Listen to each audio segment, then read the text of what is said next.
My name is Rajnii Eddins, and I'll be sharing a number of pieces from my text, Their Names Are Mine, which I've been utilizing actively to confront white supremacy and affirm common humanity. And I want to give a brief background about how this text came into being. And also, as I share each individual piece, kind of speak briefly to what inspired the pieces. And for me, poetry is such a spiritual language and an opportunity to share vulnerably in each other's stories and hold space for healing and catharsis and affirmation of all things human. So I'm going to be sharing a couple pieces with you. I think the first thing I want to share is kind of how this text came into life. I had been working in the school district for almost a decade here in Burlington, Vermont. I wanted to address the racial climate and culture of the program I had been working in.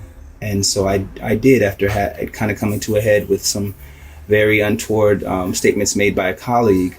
I communicated to HR. And the week following, I started receiving attempts to smear my name, to undermine my position as an educator. And these things just kept building in terms of momentum and intensity. And it started taking a debilitating toll on my health. But at the same time, because I had never stopped, since I moved here from Seattle, Washington to Burlington, Vermont, I had never stopped sharing actively my artistry in different capacity, whether from elementary to academia. My mother was the founder of the African American Writers Alliance, the first Black writers group in the Northwest in Seattle, Washington. So that's how I first began expressing myself in that fashion. So I was quite active in this space too, and in this region too. So I simultaneously with this smear tactic I was experiencing, I was also being routinely offered opportunities to share my gift and to name my price. So I said, you know what? Let me step away from this limited space and really expand into a place where I can have autonomy over my own craft, over my own self-expression. And since my craft really requires an unapologetic authenticity and dedication and devotion to the truth and honoring who we are as human beings, I needed to have that freedom. So I decided to compile my works into one compilation of pieces that I felt could really strike a chord with people, that were hard-hitting, really viscerally provoking. And I used the gauge that if it was something that made me feel uncomfortable, something that made me say, should you say that out loud? What are white people going to think about it? Is this going to be outrageous? Like, are there going to be some consequences for that? Then that gave me the knowledge that said, oh, yeah, that's going in there. That's part of the recipe, because that'll serve people well. If I model that courageous vulnerability myself, then it holds space for other people to do so in kind. So that's kind of how this came together last year. Now, with the advent of COVID and all of these, and the sudden growing awareness or reawakening to the plight of people of African descent here in the Americas, and the understanding that the brutality and the just genocide and undermining and conspiring against our people has never ceased. The text has been given a new life, and people have begun to pay more keen attention.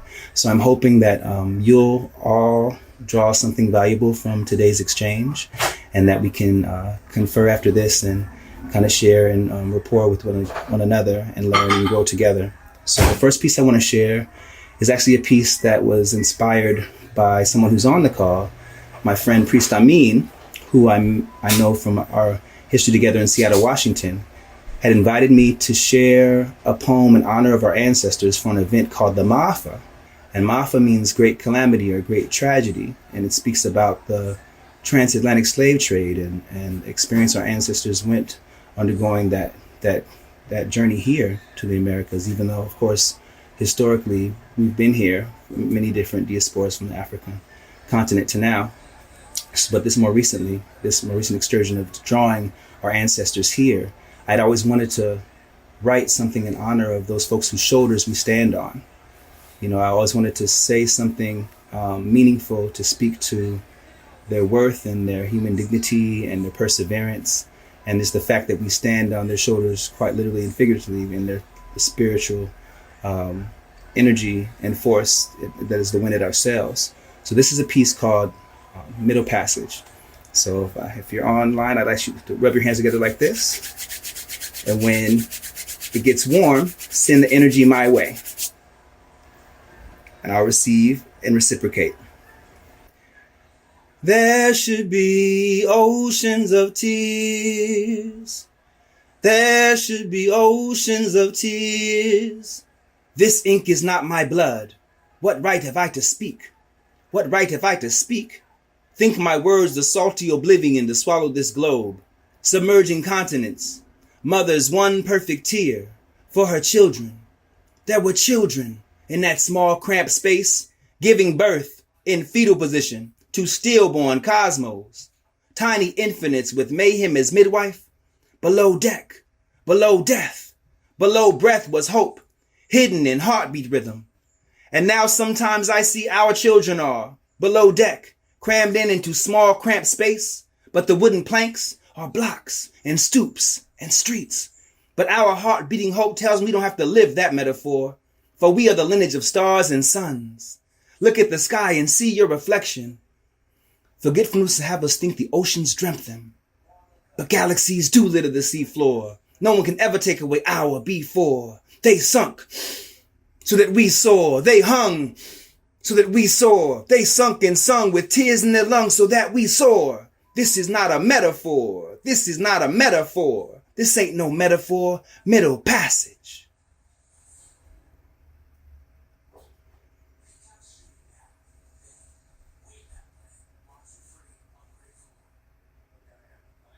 Give thanks. Give thanks. I think it's always vital to start by honoring the ancestors, because without them, none of us would be. So I would be less than integrity based if I didn't honor, the mother I come from, who's in the other room right now, and all of the ancestors who came before us, who struggles are the reason why we live and breathe today too. So the next piece I want to share with you, I think I'll share. Yeah, I think I'll share Charlene Elias and her daughters were turned into wolves. If many of you are not familiar, Charlene Elias was a woman who was murdered by the Seattle Police Department. She had called the police because she had been suffering from some domestic violence, and she had a history, in fact, of mental illness that they were aware of. But she called them herself, and that encounter resulted in her death. And it's just too often, so consistent throughout this society's history that our encounters with police, who of course originated as our enslavers and slave catchers, those encounters result in our death or our physical harm. And I don't think that's paid due diligence enough to really understand that origin and the pain and trauma that it causes and continues to create, and why it's so vital that we honor all of our humanity collectively for the sanity of the human family. So this piece is called Charlene Elias and her daughters were turned into wolves. So you remember how to send me love? I know you've done this before. All right. Charlene Elias and her daughters will turn into wolves. The moon will howl back, and the sun will be your undoing. Emmett Till will come back as Elephant Man. He will whistle lasciviously at white women in broad daylight, and no harm will come to him. Sandra Bland will stand around your bed staring hungrily. Her gaze will change your heart to stone, or if already stone, then the rest of you. Jordan Davis will return. You will meet him in the gas station parking lot in your dreams. He will have just purchased cigarettes and a pack of gum, and oh yes, his music will be playing very loudly. Yes, it appears we are monsters. Demons with terrible resilience and incredible strength. And we are coming for your children. No handcuffs, tasers, or futuristic weaponry will thwart your doom. We are rock and roll, R&B, hip hop gyrating colorfully through your black and white TV screens. It's too late. Michael Jackson already made Thriller. The wretched Negro demon rapists are dancing with your daughters. We have already soiled the White House. It's brown now, like the earth our clawed hands clambered out of. We have the dark, dignified audacity to breathe the white man's air unapologetically, to look a white lady right in the eye unfazed, to not stand for the hypocritical bullshit of white supremacy.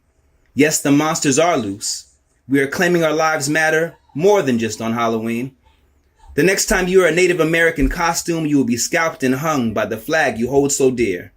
The next time you wear blackface, tap dancing in layers of burnt cork and grease to mock our monster's plight, it will become permanent, and none of your lily white loved ones will recognize you. You will be burned at the stake like only a true nigger or a faggot could be. You will taste the human tears, the blood behind these razor-sharp teeth, and suddenly the world will morph, and you will truly see the monsters at the dinner table, in your classroom, and right beside you as you lay down to sleep. Their red glowing eyes will surround you for knowing, simply knowing, that we are and have always been human.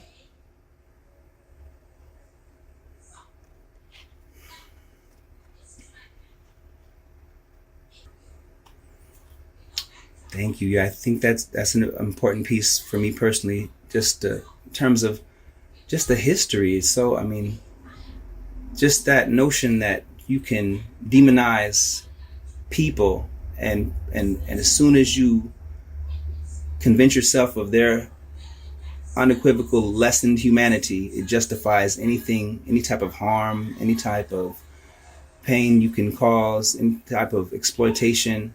And I think that's something that we really need to grow out of as human beings. You know, so long have we been under this spell and taken it for granted, but it's only more so recently that we've seen an unprecedented expansion in span and scope of an awareness of the vital need for valuing Black people's lives, which is kind of the precursor and the foundational step to appreciating all human beings' lives, because we all come from one African family.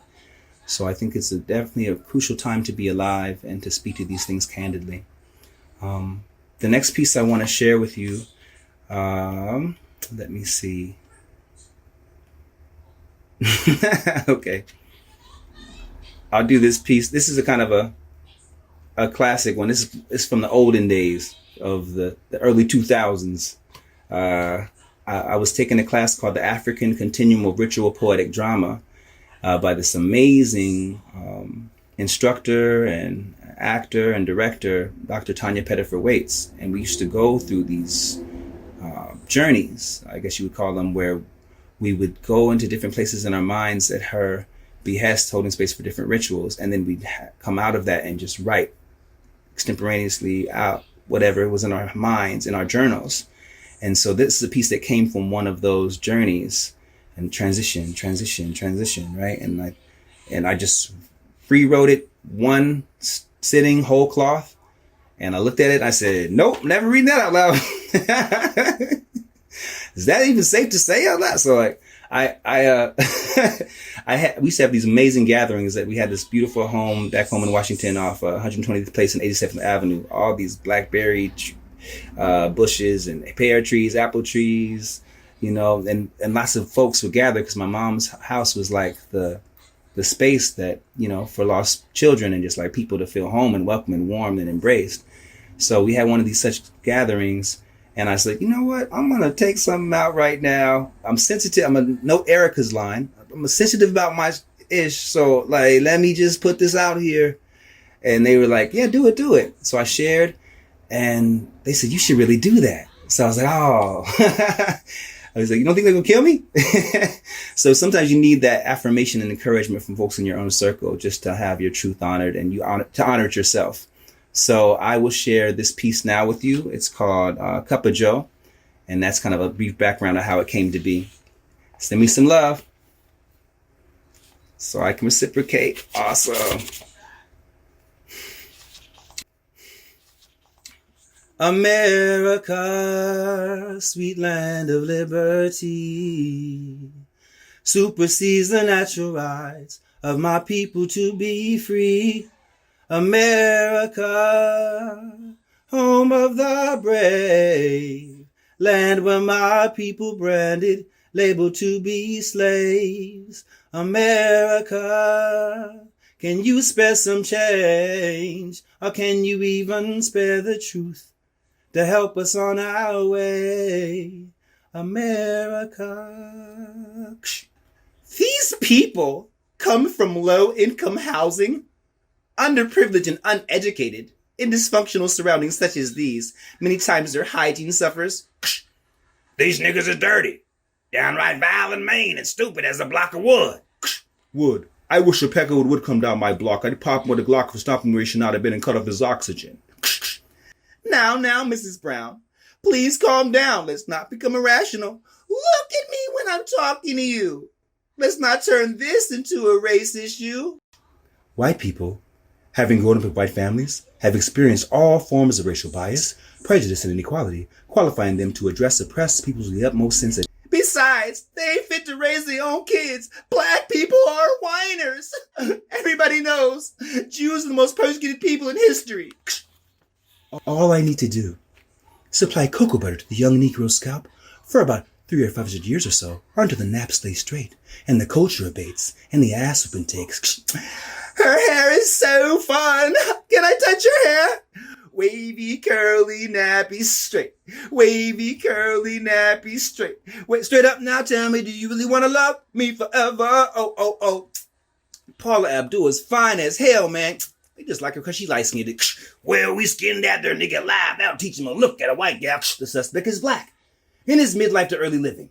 If you see this man, please do not hesitate to avoid or avert eye contact at all costs. Clutch your purse in or pocketbook and cross the street. We repeat, this man is armed with consciousness. Warning, he may appear as a poet. If alerted to the said existence of racism, white privilege, you may experience abrupt discomfort interwoven with the said topic of discussion. Do not panic, however. Breathe. You may very well want to yell, or cry, or scream. I say do it. Yell out as loud as you can. I'm a good white person! It doesn't exist. I don't see color. I see shapes and triangles and parallelograms. I watch BET.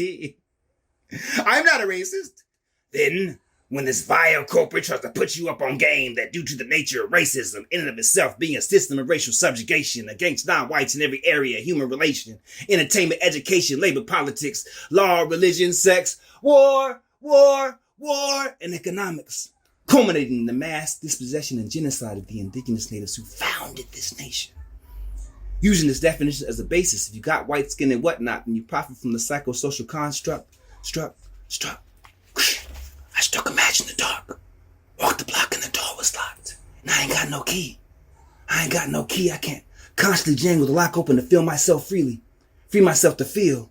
Every time I get close to a lockbook, I get whitewashed, flooded with guilt. Then I stop jangling the lock. Then the whispers come. Be silent, quiet, rarely seen, never heard. You don't want to hurt nobody's feelings. Refrain, abstain from saying them words. Words like white, like black, except when followed by harmony.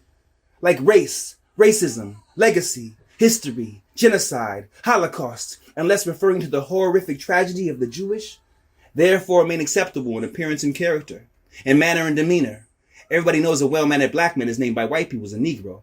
As I said before, I can't find the space to breathe comfortably with my soul lately. I got too many motherfuckers in my head. I got black and white motherfuckers in my head to contend with. And every time I sing my pain, I feel like I'm dancing. Like the rushing currents of streams running blood and tears got white folks' shoes tapping. Like some snappy, snazzy elevator music. Hip tunes to cruise to, huh? Hip-hop tunes to cruise to. Music to live by. Music to die by. Music to drive by. I see them bobbing their heads off beat. Exchanging PC convo on the cosmos and indigenous peoples at large. Over lattes. Damn shame what happened to the colored folks. It's a damn fine cup of joe.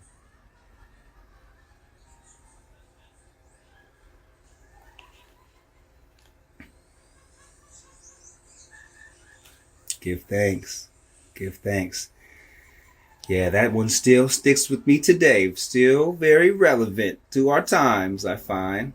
I think I have enough time to do maybe another 2 pieces. And I'd like to end with the title piece for Trayvon Mike Brown and the Countless Unnamed. So before I do that, though, I would like to share. Let me see. What would be useful to share here? Oh, yes. So I was reading a text by, I think Jabari Yassim. I think it's called "We Can't Breathe," and it was a part in the text where he was saying something to the extent of, what if all these things, we've tried so much to humanize white people, just like the whole space to say, hey, we march, we speak candidly, we try to communicate with folks, say all these routes. What if this just, it's not going to happen? And I was on the bus and I was just like, I can't describe the feeling that I had in my body. Just pure unadulterated rage. I didn't know where to put it. So I was like, man, I'm going to be at the Lit Club. This is an open mic here locally later. I'm like, let me write this down so I don't lose my mind, right? Because poetry is often safeguard to mental hygiene and sanity and having that outlet for a positive affirmation. So this is kind of how this piece came about. It's called I Confess. So send me some love. Send it right back.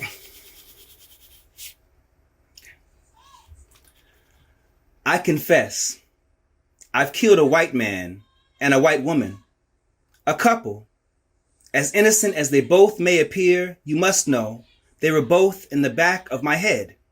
They'd been placed there ages ago, whispering, watching, giggling, guffawing. I could hear their glasses tinkling, their petitely protected pink toes resting gently as they steered my gaze to and fro. I found them in their sleep, tipsy off some foul concoction of black blood and white wine.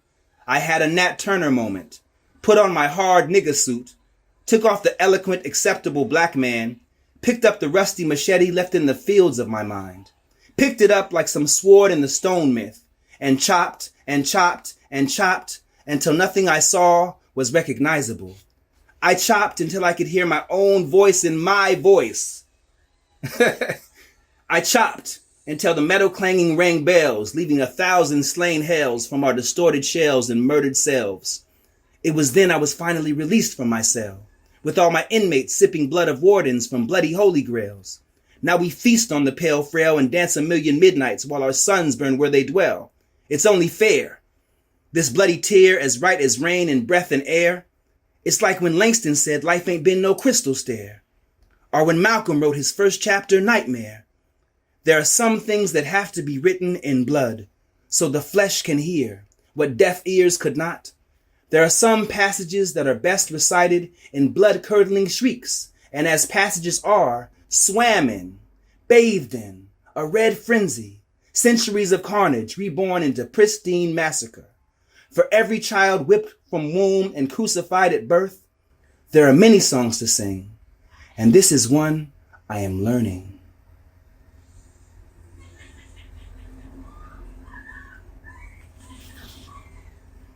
Give thanks, give thanks. So I think I'll share one more piece because I want to make sure we have ample time to be able to communicate with one another. And I see folks taking notes and kind of drawing things from the text. So this last piece is called For Trayvon, Mike Brown, and the Countless Unnamed.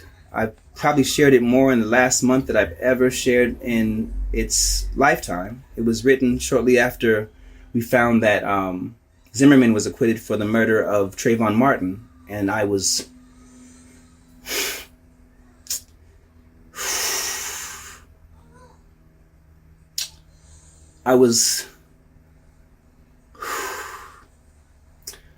writing with a friend of mine from back home in Seattle, and she called me when this news came to her, and I tried to reassure her, like, hey, this is probably why we need to write this piece, so we can use this as a tool to empower and inspire and transform this dynamic in the mind that keeps allowing for people to be murdered without consequences, to never receive justice or the minimal amount, to change that miserable condition that Malcolm spoke of. And then I got off the phone with her and I just wept. And I just sat down that night and I wrote the night, and there was so many different pieces that came in from this litany that you'll find in it if you haven't heard it before, of of he is. It's like speaks to the reason why this text is called Their Names Are Mine, speaking to our collective, the connection, like Christine Chichinska will recognize the connection between the me and the we and how that's inseparable. Like that's a part of who we are. And so this piece is to honor all the countless fallen folks murdered, whose names we know and don't know, and just speaks to the recognition and the value of our humanity as African people and what that means to ourselves and to the world. Send me some love.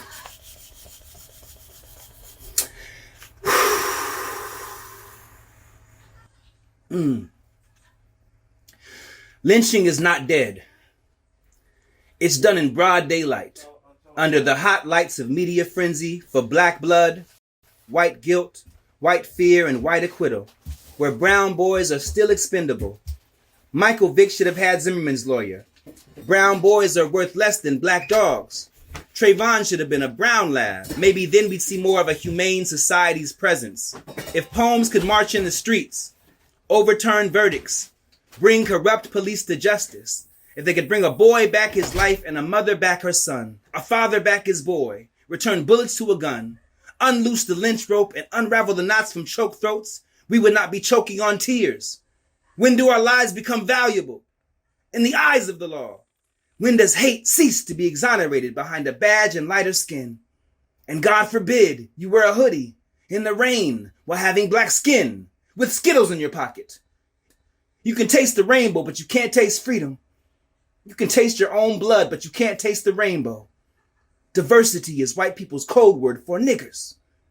You can taste the rainbow, but not if you're too dark. The rainbow may come during the storm. If you're too dark on a block in a hoodie and the Skittles fall from your pocket, you never taste the rainbow. Your killer has the right to stand his ground. He may shoot you in the heart, and America may relive it in sordid detail. She is only reliving her nightmare. She dreams nightmares often. Open caskets, ashes, wetted limbs, no coffins. 2.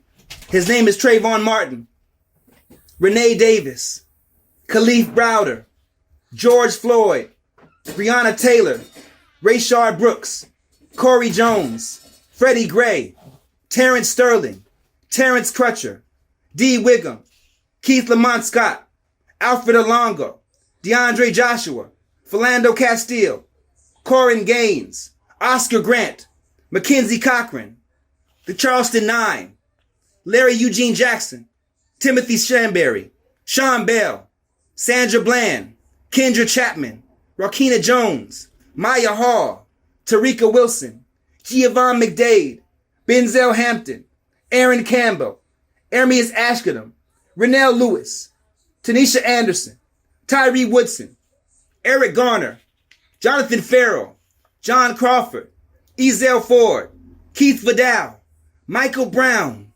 Jordan Davis, Akai Gurley, Darian Hunt, Kajim Powell, Tamir Rice, Manuel Loggins, Ayanna Jones, Kendra McDade, Rakia Boyd, Maria Godinez, David Latham, Yvette Smith, Luis Rodriguez, Matthew Paulo. His name is Amadou Diallo. He has a name. His name is I Can't Breathe. His name is Emmett Till. His name. You must remember his name. James Byrd Jr. He may whisper it in the wind. You may hear it in your skin. His name is Guilty. In his innocence. Freedom fighter. Martyr. Troublemaker. His name. Malcolm X, Martin Luther King, he has a name. His name is Black Boy. Blacklisted. Blackballed. His name is Black Power. Black babies in the black market for green cash. Stolen life. Tied to a tree. Burnt at the stake. His name. Probable cause. The Negro problem. Chalk outline. White man's fear. His name ear for souvenir. His name Black Nigger Boy. Fred Hampton. Huey P. Newton. Medgar Evers. His name saves lives. Mobilizes movements. His name is Watch for a Black Messiah. Bullet to the heart. Boy in jaws of wolf. White girl called rape. Whistle too free. Head too high. His name looked me in my eye. His name must die. Gangster, thug, menace, stereotype. His name is Wretched Like Demon. His name is Take Him to the Iron Bridge on Main Street. His name's legs are pulled until its neck cracks. Stabbed, hung, shot, burned, ravaged by relic hunters. His name is Mistaken Identity. Scottsboro Boys. Tuskegee Experiments. David Walker. Living, breathing black manhood. Heathen, pagan, no salvation. His name is, you free nigga, now get over it. Kunta Kinte, stolen African, strange fruit, stranger in a strange land, in danger of deranged hands, enemy of the state, genetic dissenter, asphalt art, bloody memory, collateral damage, white man's burden. That happened so long ago. Chain gang, wage slave, chattel, on the rack, in the irons, on the run, wanted. His name is arthritic hands that felt more thistles than cotton. His name is put your hands up, spread them, stop or I'll shoot. His name is Bang! 41 shots!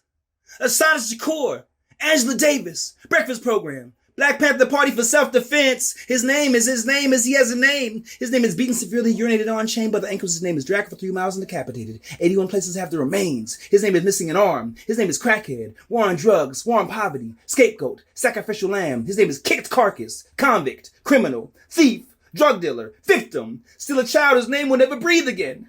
His name is a mother. His name is expendable.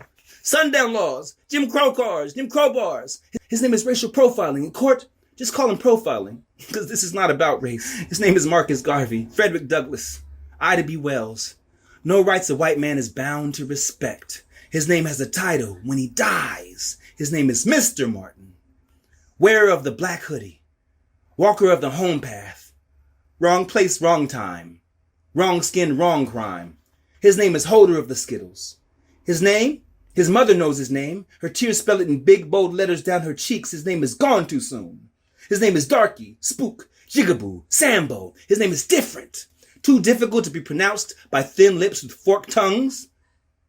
His name dies without justice. Missing. Lost. Bottom of the ocean. Shark food. Triangle trade of littered bones. His name is Sunchild. Starfruit. Young, gifted, and black, but you can call him nigger. His name. He has a name. His name is The Sun is Rising. His name is Wake Up!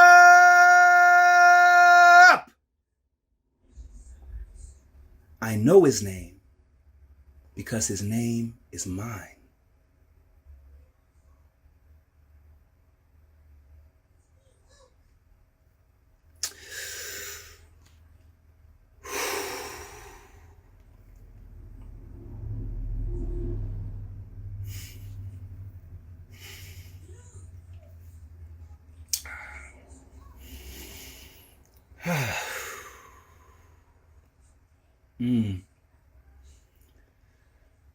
So I want to thank you for being present with me. I think I'll ask Ryan now to hold space for a dialogue, and if there are things or questions that you have, or things that struck you in particular, this will be the time that we share amongst each other more openly. Hi, this is Victoria. Hey, Victoria.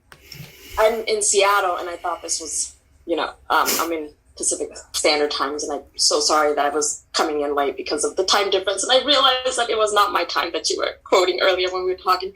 Anyways, that last piece for me, wow, it's so funny that you ended it with, that's my name, because as you were reading it, that's what I kept thinking. It was like, oh my God, like, I've never heard that conversation. I've never been in this conversation. I mean, I've been in the conversation where I can see myself because I'm a Black woman.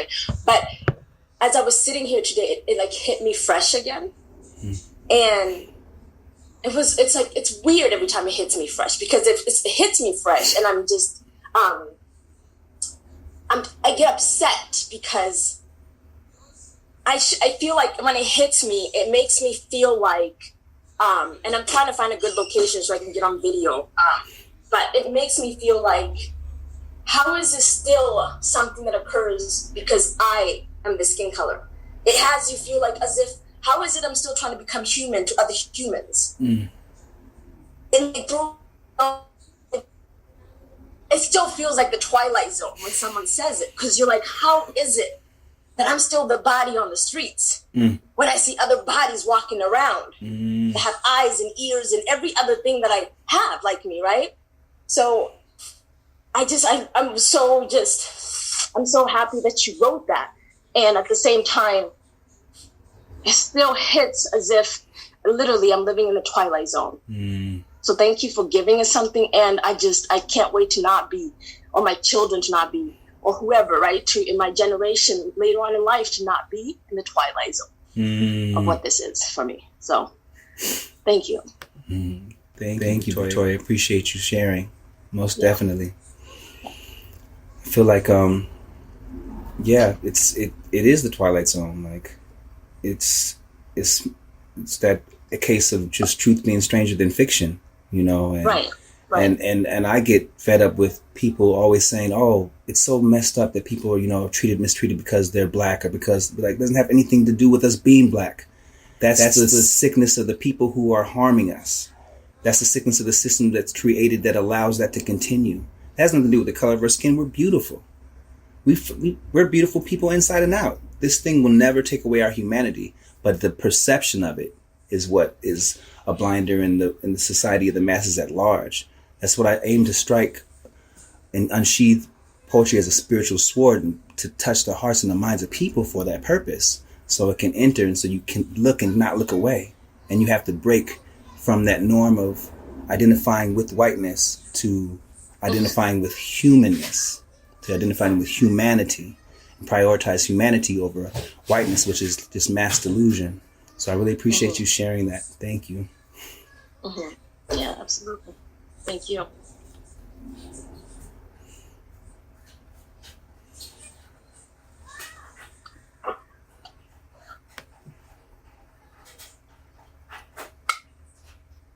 All right, peace, brother. Peace, loved one. So, I had a question in regards to your work. What ways have you seen that your poetry has furthered the conversation of racial equality and justice in your walk in life?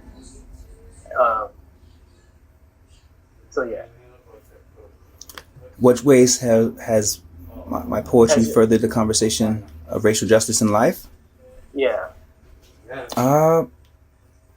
I'd say because I'm very consistent about how I communicate with people, that at the very least it lets people know where I stand, and so that while that may not transform things in totality for the world, I feel like if enough conscious-minded human beings, even microcosm, take those crucial stances based on integrity, based on recognizing our humanity from Africa to the present, from black people's vast contributions to the diaspora of all human beings. That's a vital reclamation of the world's sanity there, because so much of the world has been blanketed in this mass dissemination and misinformation of our less than humanity, of us being, on some type of weird ass white man created, European created hierarchy that doesn't really exist in nature and is not based on anything real or substantive.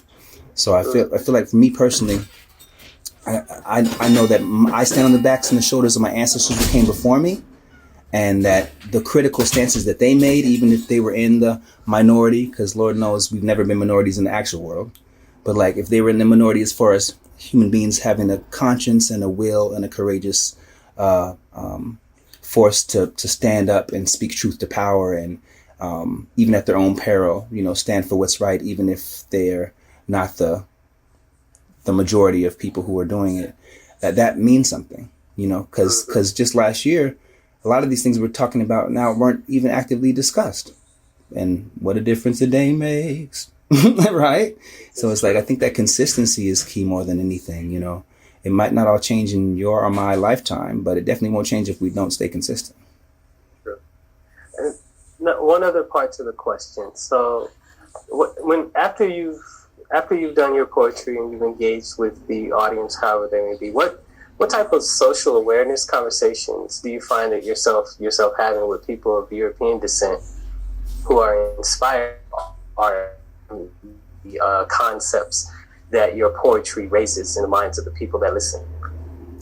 It depends on the person, I mean, it can span from somebody who's at a very initial onset, just entry point place in conversation, feeling like, oh, just having the conversation is a milestone, But then you have folks who are really deeply interested and committed to doing something and want to see how it aligns with whatever their craft is. So it might take the shape of them doing something with their artistry to bring more awareness around that. It might take the shape of them working on educating people in their own family and their own circle and seeing how to align in tandem with supporting other Black people and people of color's movements in their communities. So it kind of depends on the level of consciousness and awareness of the person, depending on where they are and, you know, what they've had exposure and experience with. All right, brother. Peace. Thank you. Bless you. Thanks for the question, brother. Hi, Raj. Hey, Jay. Indefatigable. What definitely struck me was your words revolving around the rage. And what resonated with me is in two parts, I guess. The rage that comes from the knowledge of the delusion that is white supremacy, and two, as in your last poem, how so many of our brothers, sisters, and Black siblings become ancestors before their time. And I'm curious and really moved to request how you practice and curate joy. You spoke about using poetry as a tool and a resource, but in that and after that, after the poem's done, where's your joy? Oh my goodness. My joy is spending time with my loved ones, you know. My daughter here, we blanket the sky in bubbles. That's a huge pastime for us, and apparently it's a contagious thing that other people, you know, find merit and value in too. I feel like you got to connect to the things that lift you up, you know, to the folks who see the best and brightest in you, and keep those people close as like the kith and kin that breathe life into your journey. You know, speak light and love and abundance and prosperity over your life, and rejoice in your every success, and are there with you when things are hard and still want to build you back up. You know, so I try to go back to those things that kind of allow me to meditate and find peace within. When I need some stillness, sometimes I watch a lot of Bob Ross. It's playing a fluffy little car. Imagine yourself here. This is your world. I'm like, yeah, Bob, you're right. This is my world. But I feel like, you know, it's different for the person. We have to search for those things and keep that as an ethic, especially in times like this where things can build in our minds and over inundate us to the point where like our possibilities seem limited and our imaginations suffer. And limited imagination, that's an illness, you know, because it's your capacity to imagine that grants you the ability to have compassion and to vividly envision new possibilities in the world and what you can create. And, you know, and that's how systems like capitalism remain. That's how systems that don't serve people equitably remain, by people just saying, well, there could never be anything else. You know, it's always been done this way. But like, okay, you can bang your head on the wall for years and say that, and that's still not useful. So I think, I try to find joy in like the big and small things. I write down affirmations daily from 100 to 1,000 to say, oh, this is what I'm thankful for as soon as I wake up. You know, starting with life and breath and you, indefatigable, and faith and like peace and friendship and my daughters, my mother, ancestors, you know, speaking on generations to come and generations who are here, and systems that aren't even built or devised yet. Just having hope in that type of bottomless optimism for grander possibilities is a crucial role to having hope as a human being and to be healthy minded as an artist.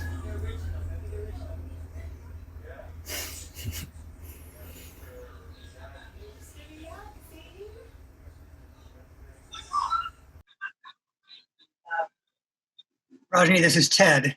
Hey, Ted. I want to just thank you from the bottom of my heart for your reading today, your gift. It reminds me, of course, that a poem needs to be read out loud, and you do such a great job.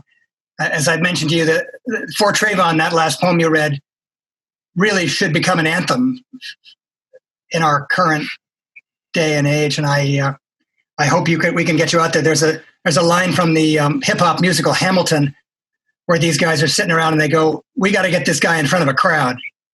And I know you've been in a bunch of crowds lately, but I hope we can get you out there to to share your gifts on a wider scale. I did want to ask you specifically, as you look at your process, and I guess I'm most interested in your inspirations in how you've developed your gifts as a writer. Are there influences, specific people or genres of writing that have sort of directed you to find the voice that you have, the unique voice you have? Definitely. So many, starting with that, my mother, of course, foundational. I used to have to read her stuff back to her, whether I wanted to or not. Thank you, Mama.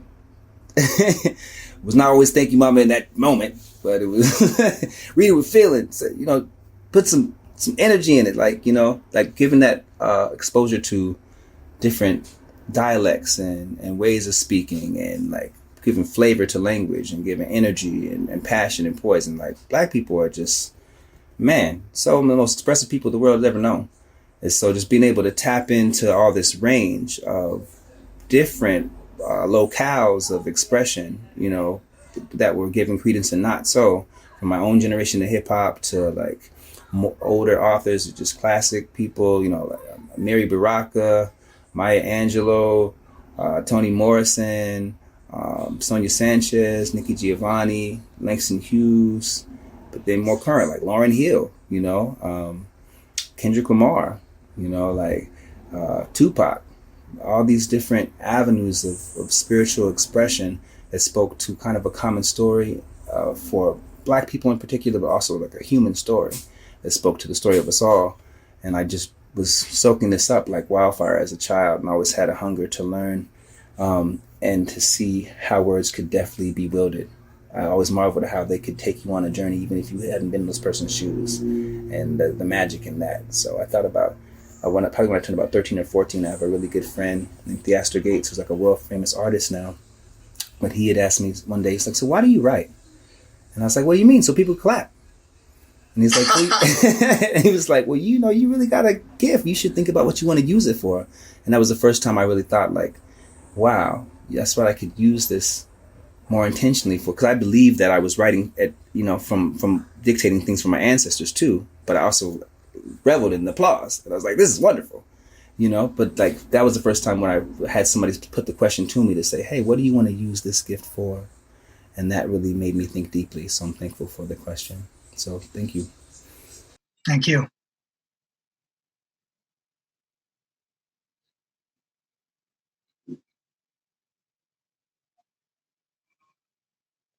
Can I share a small story about you? Oh, please. So I was somebody who was mentored by Raj back in the days as a poet. And I remember one of the things we did inside of the gentleman just asked about, like, your self-expression, how you express when you read.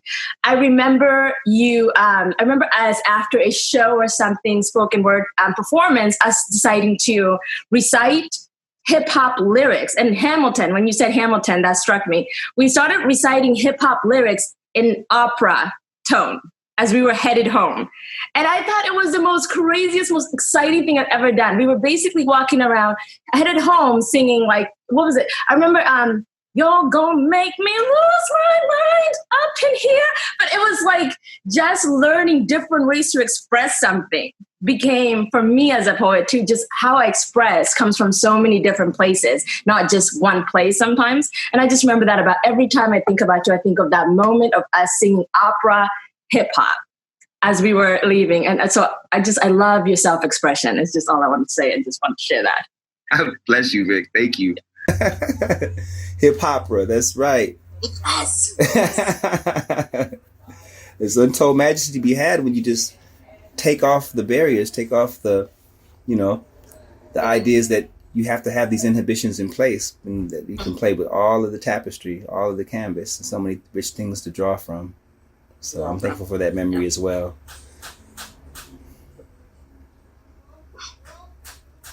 And I can't wait to see your book too. Check out her book when it's released. You can have a book of like amazing imagery she's putting together right now. I can't wait to get my copy. So. Yeah, you froze for a second. But yes, I cannot wait. It'll be out soon. Beautiful.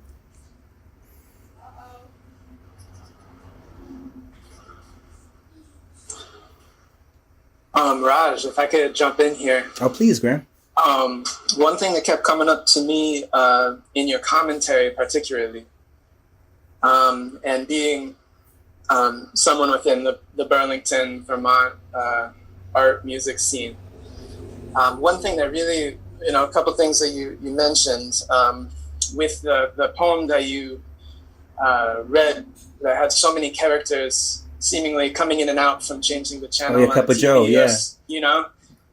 You had said you had told your family before that, you don't think they'll kill me from this, from reading this, Mm-hmm. And, being in Burlington, one of the whitest states, and bringing this art to this community, one thing that really comes up to me is what supports blocks your ability to bring your message, your art, and your truth. Like when you read today, I've seen you read at protests way back with the one here in Burlington around Trayvon, and every time you just have this ability to get past all of the BS that's in the air and touch that humanity that you were talking to.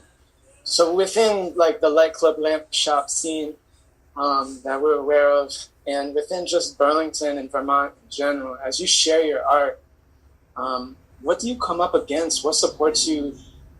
How easy is it to really express your essence as you view it as an artist and a human? I think it's about that consistency piece. Coming to Vermont, I suffered a lot of different racism and microaggressions and still do. But I told myself earlier on that everywhere I go, I'm going to open another doorway. So it's good to have mantras, of affirmation, things that root you and center you in a place where you have an indefatigable faith in yourself and in your purpose and the value of who you are. So you keep that forefront focused, no matter what arises. And then also understanding pronoia, which is not paranoia, which is, the universe is conspiring to harm me. You could say it's not really paranoid to think that the government is conspiring to harm us because it's historical and present day reality. But as far as pronoia, the universe is always conspiring in our favor. So I look at those things that arise in terms of challenges or attempts to block me or stop me or cease me as things that I have to alchemize that I can then put into my work. So I get to catalyze it. It's like, oh, you gonna do that? Okay, Aikido. I'll do it like this. Exactly. So it's like you get to nurture and be nourished even by the things that are coming for you and take them into a place where you turn that poison into medicine. I get to hold up a mirror and I could have absorbed all of that negativity and become a jaded a shell of who I was, and then would have fulfilled the prophecy of white supremacy saying this is who black men are and this is what they're like, and but I was like, no, I'm gonna keep blowing bubbles, playing with my daughter, loved by the kids, doing great things, shine my light, and understand that this thing will not break me. The only thing it could do is take my life, but it's too late, the book's out. It's like people already touch people's hearts and minds, and as long as we keep that consistent, unwavering faith in who we are, and as a cornerstone of us being us, because there's me connected to my community, my family, the black people, black community I come from. There's all of these everlasting extensions. So if you see that as a sincere network, like the human family tree, like the roots to the present is sincere, then it's like you have to keep that focused here. So regardless of what you're seeing, where the windshield wipers are going, the storm is pouring, like the glass gets blurry, it's like, no, you have a center point of focus though. And I always try to stay focused on the child within. I think that comes from like my mother being a foster parent to over 70 children and always having a connection with so many different children going through any number of different things. Let me know that, oh wow, my household was also just like a microcosm of the world itself. So saying like, oh, you never know what people are going through. You never know how long you have with them. You got to make love and life count while you have life and breath to do so. So that's kind of become my walk. It's maybe a weird question, but do you find that there's do you find that there's a difficulty with that kind of in Vermont? I know there must be like difficulty in general, but do you find with the way that stuff manifests in Vermont, there's difficulty? Difficulty in Vermont with the way that what? With speaking with candor, with confronting things. Oh yeah, I mean, it's that history of the North and the South, as if like America is split into pie halves, but it's like, this is America. You know, I was reading a book with my daughter the other day called The Great Migration by illustrated by I think Jake Lawrence, and we were just looking at how, oh, this is when our people were traveling here, and then why do you think they were leaving? And she was like, because the people were being racist. And she's like, yeah, but they were probably being racist when they got there too. You know, so it's like the difference in terms of candor is, one is like blatantly in your face, we don't like you, we think you're less than a human being, we'll kill you. And here it's like, we don't like you, but we're not going to say it, we don't like you. Because that would make us look bad. So like it's those differing degrees, but it still comes from a fundamental lack of sincere appreciation for mutual humanity. And that's what I feel like a story can arrive at, when you get to a point where you can confront whatever formative encounters you had with the social construct of race, whether that's like something you experienced from your childhood, witnessing your parents' activity or lack of action in different scenarios, or if things were just shunned from being spoken about. You know, because I sensed that on the playground too when I first started working here in Vermont, where people would say, oh, don't say white, don't say this. Oh, you're not supposed to name someone's color. Like, but that's their color. You know, it's like, is the problem the color, or is the problem the treatment? You know, is the problem the outcome? Like, I'm beautiful. Oh my God, they said I'm brown. Like, I am brown. That's the color. But when you're harming me though, or you're not allowing me to have access to things based on your notion, your false notion that I shouldn't have them because I don't have the same color as you, that's problematic, you know? So it's like getting to the heart of those things, kind of disabusing people of those many different fantastic barriers to candor and integrity and clarity. It's like, I think James Baldwin spoke on that too. Like, there's these fantastic dimensions within people to justify the lie. You know, I don't see color. I have black friends. What about black on black crime? There's a black president. There's like, how many levels do you have to go before you can just be like, that's wrong? But you have this fail-safe thing in so many people's heads. And where does it come from? If it's not from one just passed out handbook, because I had enough written down to be like, man, they must have a handbook, because the answers are the same, verbatim. No self-thought, no critical thinking. Are you an individual? No, people have been programmed for generations. So it's got to really critically look about how we identify ourselves, who is cultivating our identity, who really is the narrative of our own story. You know, really get into a more clarity-minded arrival in that space, so you have the reins of your own story at your hands. It's really vital, especially now. But I know you know that, Issa poet. I've seen you for a minute. Blessings. Thank you for that question.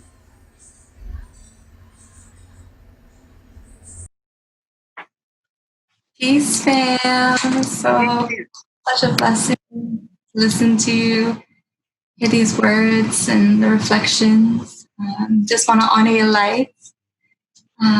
Also, I don't really have a question that's formulated entirely, but these thoughts around like working with young folks and bringing these conversations to young folks, and how to navigate some of the notions that we've kind of built up as we do the adulting thing, and how to tap back into that child inside as we talk to the young folks that we're working with. And just wondering if you could speak to any of that. Totally. Yeah, I mean, I think it's about honoring and remembering in a sincere way, you know, in a genuine way, what our experiences were like as youth. You know, because I had so many like crazy, voluminous experiences with children from like 9 on, started with my cousins coming to stay with us because my auntie was addicted and nobody else in California would take them. And so my mom became the superhero mom. I already knew she was a superhero mom for me, but then just really built wings and exponentially grew. But seeing so many different iterations of that. Like, makes me remember, like, oh, this is what it was like when I was 9. This was like when I was 5. This was like when I'm 13. This was like when I'm 16. And then never losing connection with youth along that path since then.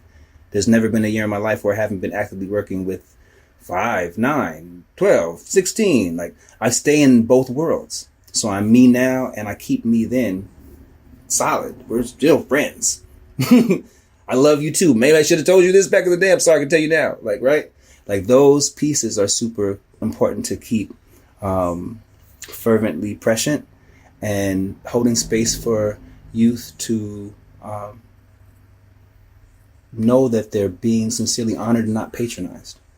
That their ideas and their opinions and their input is vital. It's sincere, and that's something that we have to do as adults to know if we're doing it sincerely or not. Nobody else could tell us if we're doing it for real. But the outcome will be real if it's real. You know, if we're holding space, and if we know that if somebody doesn't come to jump right away and they have their own prior wounds, that's okay, because it doesn't happen at your pace. It's just about holding space. Man, whoa.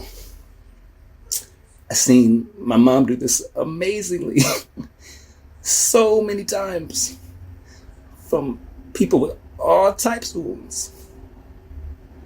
And it was just that modeling, just that consistent, no, you're welcome.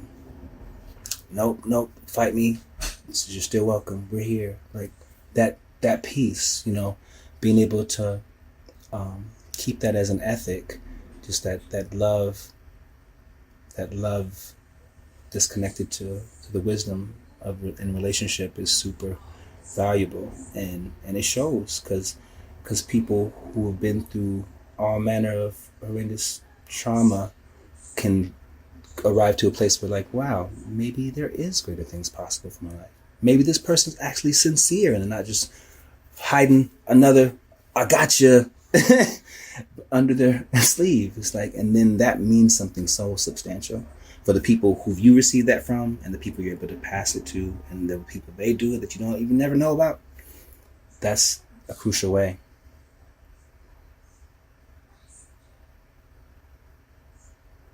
Thank you, fam. Thank you, loved ones.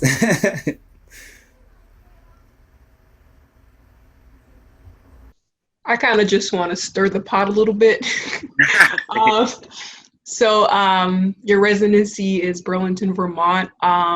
What can white folks specifically do to amplify, uplift, and protect you so you can do more of this curation work and collective liberation? Oh man, thank you for that question, Jay. Looking out. I would say support my work, like reach out to me personally, connect me with opportunities to connect with many different institutions and ways to reach the people and the youth, and to get this text into the hands of people, to have them do some really deep-seated self-examination and self-reflection, so we can start to shift this paradigm and this way of thinking on a grand scale. Because it's my intention to be able to use this as a tool, you know, alongside so many different other avenues of artistry and people collectively unifying to do so, to shift the paradigm, to shift the consciousness of the times that we're in, to allow for greater possibilities to be able to rein in to people's minds. So any way that people can reach out to me to purchase the text, to get it on that best-selling list with Ibram Kendi, to get it into the hands of people in the schools and outside of schools, to like get people to reflect on their stories and turn their stories on its ear and find new fruit there, you know, find opportunity to recognize, hey, it's not about me being articulate or knowing words. It's about, hey, what is the meaning and the substance to you? You know, it's not about complimenting me, but it's about honoring our mutual humanity and what that means to us, to the children who are here when it's done sincerely, and the ones yet to come. So as long as we can find bridges to that, like I'd say, reach out to me, reach out to different organizations who are already doing the work here locally, like Black Lives Matter Greater Burlington, Racial Justice Alliance. You know, there's all types of different avenues. Google is your friend. Connect to Raj personally. My email, their names are mine at gmail.com. But let's find as many ways as we can to strengthen that. And if you want to support me individually, it's all a part of collective support. Shoot, support Marco and Mimi too. They got an awesome organization in Boston. Support these folks doing good work with the youth, you know. Like, it's crucial. Check out signaturesoul.com, official, doing great works with the youth. But like, whatever you can do, like, do that. Just know that, well, you got life and breath, you got choices.